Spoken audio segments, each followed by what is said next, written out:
ఓం అస్మద్గురుభ్యో నమః.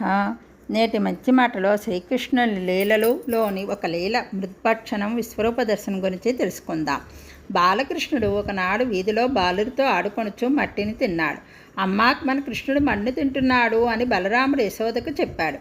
కృష్ణుని మేలు కోరిన యశోద కృష్ణుని చేయి పట్టుకుని, ఏమి అల్లరి కృష్ణ, మాట వినవు, ఎందుకు మన్ను తిన్నావు అని అంటూ కోపంగా కృష్ణుని వంక చూసింది.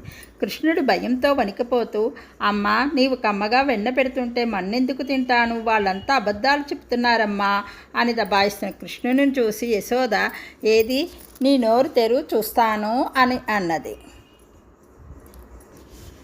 అప్పుడు కృష్ణుడు, అమ్మా, మన్ను తినంగనే శిశువనో యా కొంటినో వెర్రినో నమ్మంజూడకు వీరి మాటలు మది నన్నీవు కొట్టంగా వీరి మార్గంబు ఘటించి చెప్పెదరు కాదేని మది యాసంగంధమాఘ్రాణము చేసి నా వచనములు తప్పైన దండింపవే అని అంటూ కృష్ణయ్య నోరు తెరిచి చూపగా యశోద ఆశ్చర్యమును చెందినది. సర్వేశ్వరుడే లోకమును అనుగ్రహించుటకు ఆకారమున మనుజుబాలుడైనాడు.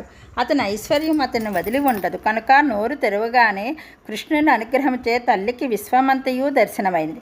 ఆ నోటిలో విశ్వముతో వ్రేపల్లె కూడా కనిపించింది. వ్రేపల్లెలో తాను కృష్ణుడు కూడా కనిపించారు. బాలుడు, అతని నోటిలో విశ్వము. ఏమిటిది? సత్యమా లేక స్వప్నమా లేక భగవానుని విచిత్ర శక్తి ప్రభావమా, మోహమా?